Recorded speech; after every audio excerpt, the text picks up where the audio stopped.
आगे नहीं अपनी मॉम की करतूतों को देखकर फूट फूट कर रो रही होती है तो पूरब यहाँ पर उसे शांत करता है और कहता है तुम्हें पता है ना कि तुम्हारी मॉम ऐसी ही है, फिर तुम क्यों रो रही हो। तो निया कहती है मैं इस वजह से नहीं रो रही, मैं अपने पापा को बहुत मिस कर रही हूँ। मेरे पापा बहुत ही अच्छे इंसान थे, वो मुझसे बहुत प्यार करते थे। तो पूरब कहता है हाँ मुझे पता है कि तुम्हारे पापा बहुत ही अच्छे इंसान थे और तुम बिल्कुल अपने पापा की तरह हो। तो निया कहती है तुम्हें मेरे पापा के बारे में कैसे पता। तो पूरब कहता है मैं तुम्हारे पापा से मिला हूँ और मुझे पता है कि तुम्हारे पापा बहुत ही अच्छे इंसान थे, इसलिए तुम्हें मुझे ये सब बताने की कोई ज़रूरत नहीं है।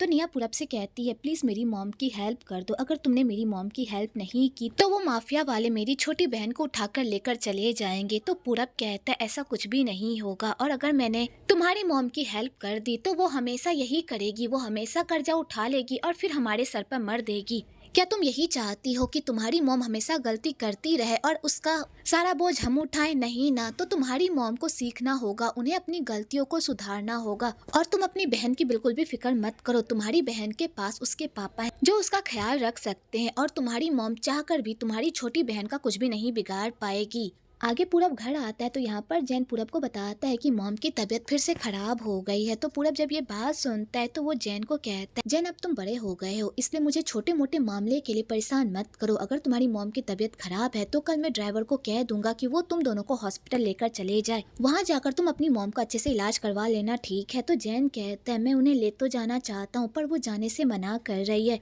मुझे समझ नहीं आ रहा कि मैं क्या करूँ, इसलिए प्लीज जाकर आप ही मॉम से बात कीजिए ना, वो आपकी बात मानती है ना। तो पूरब जब जैन की ऐसी हालत देखता है तो उसे जैन के लिए बहुत ही बुरा लगता है। आगे पूरब जुआंग से मिलने के लिए उसके कमरे में जाता है और जुआंग को कहता है जुआंग तुम्हारी तबीयत खराब और तुम खाने से इनकार कर रही हो, अगर तुम खाना नहीं खाओगी तो फिर ठीक कैसे होगी। तो जुआंग जब पूरब को देखती है तो वो बहुत ही खुश हो जाती है और वो पूरब को कहती है कि मुझे भूख नहीं थी इसलिए मैंने खाना नहीं खाया। तो पूरब कहता है जुआंग जब तुम्हारी तबीयत खराब थी तो तुम्हें हॉस्पिटल जाना चाहिए था ना इलाज करवाने के लिए, तुम घर में क्यों बैठी रही। खैर छोड़ो जो भी हुआ, कल तुम जैन के साथ हॉस्पिटल जाना और वहां जाकर अपना पूरा चेकअप करवाना, ठीक है। और पूरब ये कहकर जुआंग को अपने हाथों से खाना खिलाने लगता है। तो जुआंग ये सब देखकर बहुत ही खुश हो जाती है। आगे पूरब मंदिर में प्रार्थना कर रहा होता है कि तभी उधर से नैनी आती है और नैनी पूरब से बिल्कुल भी बात नहीं करती बल्कि मुंह फुलाकर बैठ जाती है। तो पूरब जब नैनी को इस तरह गुस्से में देखता है तो नैनी से उसके गुस्सा होने की वजह पूछता है। तो नैनी कहती है कि मैं निया को बहुत मिस कर रही हूँ, मैं चाहती हूँ कि निया वापस आ जाए। तो पूरब कहता है मैं भी चाहता हूँ कि निया वापस आ जाए, लेकिन ये सब इतना भी आसान नहीं है। मुझे पता है कि आपको जुआंग की वजह से काफी प्रॉब्लम हो रही है, मुझे भी हो रही है, लेकिन मैं जुआंग को ऐसे हालात में अकेला तो नहीं छोड़ सकता ना, इसलिए मुझे उसे लेकर चलना होगा। तो नैनी कहती है मुझे पता है कि तुम्हारे ऊपर बहुत सारा लोड है, लेकिन ये सारा रायता तो तुम्हारा ही फैलाया हुआ है ना, तो तुम्हें ही इन सबको सुधारना होगा और इसे फिक्स भी करना होगा, क्योंकि अब तुम बच्चे नहीं रहे बल्कि 40 साल के हो गए हो, तो तुम्हें अपनी लाइफ की प्रॉब्लम को खुद ही सुलझाना होगा, समझे। अगली सुबह पूरब अपने ड्राइवर के जरिए से निया की आंटी के घर नाश्ता भेजने की प्लानिंग कर रहा होता है, क्योंकि उसने दाऊ से वादा किया होता है कि आज का नाश्ता वो अपनी तरफ से भेजेगा, और वो इसी बारे में ड्राइवर से बात कर ही रहा होता है कि तभी उधर से जुआंग रेडी होकर आ जाती है पूरब के साथ हॉस्पिटल जाने के लिए। तो पूरब कहता है जैन कहाँ पर है, तुम उसे बुला लो और उसके साथ हॉस्पिटल चली जाओ, मैं आज थोड़ा बिजी हूँ। तो जुआंग कहती है लेकिन जैन तो घर में है ही नहीं, वो सुबह सुबह ही कहीं चला गया। तो पूरब जैसे ये बात सुनता है वो पूरी तरह से हैरान हो जाता है और वो कहता है लेकिन जैन तो कल हॉस्पिटल जाने के लिए मान गया था, फिर वो सुबह सुबह कहाँ चला गया। तो जुआंग यहाँ पर अजीब अजीब तरह के बहाने बनाने लगती है, क्योंकि उसने खुद जानबूझकर अपने बेटे को घर से बाहर भेजा था ताकि वो पूरब के साथ हॉस्पिटल जा सके और उसके साथ टाइम स्पेंड कर सके। तो जुआंग जब ये बात सुनती है तो वो समझ जाती है कि जुआंग यहाँ पर नौटंकी कर रही है ताकि वो पूरब को निया से दूर रख सके, इसलिए वो पूरब को कहती है सर आपको हॉस्पिटल जाने की कोई जरूरत नहीं है, ड्राइवर छोड़ देगा ना जुआंग मैडम को, जुआंग मैडम ड्राइवर के साथ हॉस्पिटल चली जाएगी, आप निया से मिलने के लिए चले जाइए। तो नैनी भी इस बात पर जुआंग का ही साथ देती है और कहती है जुआंग सही कह रही है, तुम जाओ निया से मिलने के लिए। तो पूरब कहता है ठीक है, और वो निया से मिलने के लिए जा ही रहा होता है कि तभी जुआंग पूरब को रोकने के लिए यहाँ पर बीमार होने की एक्टिंग करने लगती है और उसके सामने ऐसा दिखाने की एक्टिंग करने लगती है कि जैसे वो बहुत ही बीमार है और अगर हॉस्पिटल नहीं गई तो अभी ही मर जाएगी। तो पूरब जब जुआंग की ऐसी हालत देखता है तो उसे जुआंग पर दया आ जाती है और वो उसे हॉस्पिटल लेकर चला जाता है। इधर जैन तारा के घर के सामने गाड़ी लगाकर गाड़ी में ही सो जाता है। तो तारा जब जैन को इस तरह देखती है तो वो जैन से पूछती है जैन तुम यहाँ पर क्या कर रहे हो इतनी सुबह सुबह। तो जैन यहाँ पर तारा को सब कुछ बताता है कि मेरी मॉम ने सुबह सुबह जल्दी मुझे घर से भगा दिया ताकि वो पूरब अंकल के साथ हॉस्पिटल जा सके। तो तारा जब ये सारी बातें सुनती है तो उसे जुआंग पर बहुत ही गुस्सा आता है और वो जैन को कहती है, मुझे लगता है कि तुम्हारी मॉम बीमारी का नाटक कर रही है ताकि वो तुम्हारे अंकल के करीब रह सके, लेकिन वो ये सब बहुत ही गलत कर रही है। इन सब से निया को काफी प्रॉब्लम होगी। बेचारी निया इन सबको कैसे संभाल पाएगी। तुम्हारी मॉम को अब रुक जाना चाहिए जबकि उन्हें सब कुछ पता है। तो जैन कहता है, मुझे निया की नहीं बल्कि अपनी मॉम की टेंशन हो रही है। अगर मॉम अपनी जिद से नहीं हटी तो बाद में मॉम बहुत ही हर्ट होंगी, क्योंकि अंकल सिर्फ निया से प्यार करते हैं और वो पूरी लाइफ सिर्फ निया से ही प्यार करेंगे। दूसरी तरफ दाऊ पूरब के नाश्ते का इंतजार कर रही होती है और वो काफी एक्साइटेड होती है। तो यहाँ पर निया भी पूरब के नाश्ते का इंतजार कर रही होती है, पर कुरान को ये सब देखकर काफी गुस्सा आ रहा होता है, इसलिए वो जानबूझकर पूरब की कमी निकालने की कोशिश कर रहा होता है कि तभी उधर से नरेन की एंट्री होती है। तो दाऊ जैसे ही नरेन की गाड़ी देखती है तो उसे लगता है कि पूरब आया है, लेकिन तभी उसका भाई उसे बताता है कि क्या तुम्हें अपने होने वाले हस्बैंड की कार भी नहीं पता? जो तुम पूरब का नाम ले रही हो, तुम्हारा हस्बैंड आया है तुम्हारे लिए खाना लेकर। तो दाऊ जैसे ही नरेन के खाने को देखती है तो उसका मुंह लटक जाता है, क्योंकि वो हर रोज वही सारा खाना खा खा कर पक गई होती है। तो नरेन जब दाऊ के ऐसे बिहेवियर को देखता है तो उसे बहुत ही बुरा लगता है कि तभी दाऊ को पूरब का मैसेज आता है और पूरब उसे बताता है कि मुझे जुआंग को हॉस्पिटल ले जाना पड़ा, जिस वजह से मुझे आने में थोड़ी लेट हो जाएगी। तो निया जैसे ये बात सुनती है तो उसे बहुत ही बुरा लगता है और वो खाना गर्म करने के बहाने से वहां से चली जाती है और किचन में जाकर खूब रोती है कि तभी उधर से कुरान भी आ जाता है और निया को इस तरह रोते हुए देखकर उसे बहुत ही बुरा लगता है और वो निया को चुप कराता है और कहता है, निया प्लीज इस तरह रोना बंद करो, तुम तो बहुत ही स्ट्रांग लड़की हो ना, तो तुम्हें स्ट्रांग बनना होगा। और यहाँ पर कुरान निया को शांत करने की कोशिश करता है।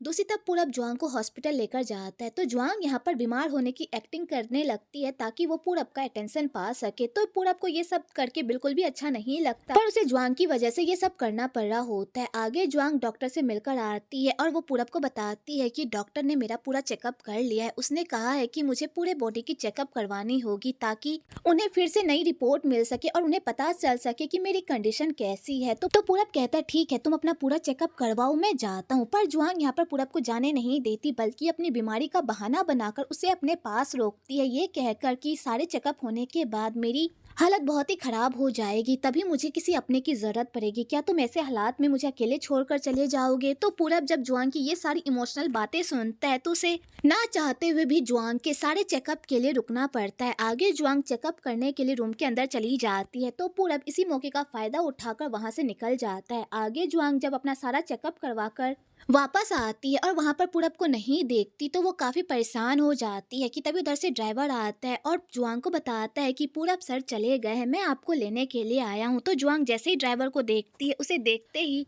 उसका पारा हाई हो जाता है कि पूरब उसे इस तरह अकेले छोड़कर कैसे जा सकता है। आगे ड्राइवर जुआंग को घर ले जाने लगता है। तो जुआंग यहाँ पर ड्राइवर से पूछती है कि पूरब कहाँ गया है, मुझे बताओ। तो ड्राइवर उसे कुछ भी नहीं बताता कि पूरब कहाँ गया है। तो जुआंग समझ जाती है कि पूरब पक्का निया से मिलने के लिए उसकी आंटी के घर ही गया होगा, इसलिए वो ड्राइवर को कहती है कि मुझे भी आंटी के घर लेकर जाओ, मुझे भी वहां पर जाना है। तो वो ड्राइवर कहता है कि मैं आपको वहां पर नहीं ले जा सकता, अगर पूरब सर को पता चल गया तो वो मुझे बहुत डांटेंगे। पर जुआंग यहाँ पर ड्राइवर की एक बात भी नहीं सुनती, बल्कि उसे डरा धमका कर निया की आंटी के घर ले जाने को कहती है। तो बेचारा ड्राइवर भी जुआंग की बात को नहीं काट पाता और उसे मजबूरन उसे निया की आंटी के घर ले जाना ही पड़ता है।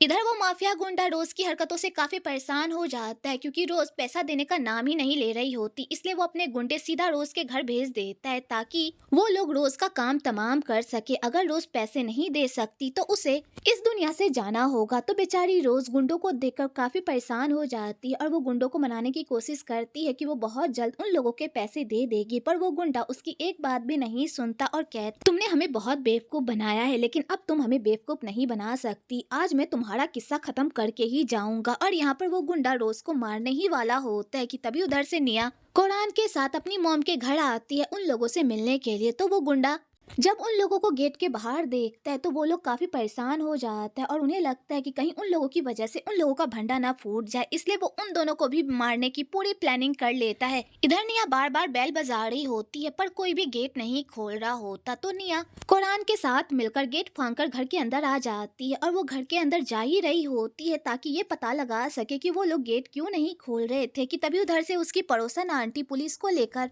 उसके घर पहुंच जाती है, क्योंकि पड़ोसन आंटी को पहले से ही पता पता चल गया होता है कि रोज के घर में कुछ गुंडे घुस आए हैं जो उन लोगों को परेशान कर रहे हैं, इसलिए वो पहले से ही उन पुलिस वालों को कॉल करके वहां पर बुला लेती है ताकि यहाँ पर कोई और ड्रामा ना हो। आगे निया पुलिस वालों के साथ घर के अंदर आती है कि तभी उधर से रोज भी बाहर आती है। तो निया कहती है, मॉम आप घर के अंदर थी तो फिर आप दरवाजा क्यों नहीं खोल रही थी? तो रोज कहती है, वैसे तुम यहाँ पर क्या कर रही हो और ये पुलिस वाले यहाँ पर क्या कर रहे हैं? तो वो पुलिस वाला कहता है कि हमें एक रिपोर्ट मिली थी कि घर के अंदर एक सांप घुस गया है, हम उसे ही पकड़ने के लिए आए थे। वैसे ये दोनों कौन है? तो रोज उन गुंडों को बचाने के लिए पुलिस वाले को कहती है, ये लोग रेस्क्यू वाले हैं, ये लोग रेस्क्यू वाले हैं, यहाँ पर सांप पकड़ने के लिए आए थे और इन लोगों ने सांप को भगा दिया है, इसलिए आपको परेशान होने की कोई जरूरत नहीं है। और रोज इसी तरह इस बात को कवर अप कर लेती है और उन गुंडों को अपने घर से सेफली बाहर निकाल देती है। तो वो गुंडा उसे जाते जाते धमकी देता है कि अगर तुमने हमारे पैसे वापस नहीं किए तो हम तुम्हें बिल्कुल भी नहीं छोड़ेंगे। तो रोज कहती है, तुम लोग फिक्र मत करो, मैं जल्द से जल्द तुम लोगों के पैसे लौटा दूंगी। आगे सारे लोग घर के अंदर आते हैं और नैनी की ऐसी हालत देखकर वो लोग काफी परेशान हो जाते हैं, क्योंकि नैनी गुंडों के डर से इतना डर गई होती है कि उनका रोना बंद ही नहीं हो रहा होता। तो यहाँ पर पड़ोसन आंटी जब नैनी की ऐसी हालत देखती है तो वो रोज को बहुत ही खरी खोटी सुनाती है कि वो अपनी हरकतों की वजह से लोगों की जान को इस तरह खतरे में कैसे डाल सकती है। आगे वो नैनी उन गुंडों से इतना डर गई होती है कि वो घर छोड़कर जाने का इरादा कर लेती है, क्योंकि वो यहाँ पर रहकर अपनी मौत को दावत बिल्कुल भी नहीं देना चाहती। तो यहाँ पर निया अपनी नैनी को रोकने की कोशिश करती है, पर नैनी कहती है, निया तुम बहुत ही अच्छी हो, लेकिन बेटा मैं तुम्हारी मॉम की वजह से अपनी जान को खतरे में नहीं डाल सकती। और नैनी ये कहकर वहां से चली जाती है। तो बेचारी निया नैनी को जाते हुए देखकर फूट फूट कर रोने लगती है और रोज को इन सारी चीजों से कोई घंटा फर्क नहीं पड़ता।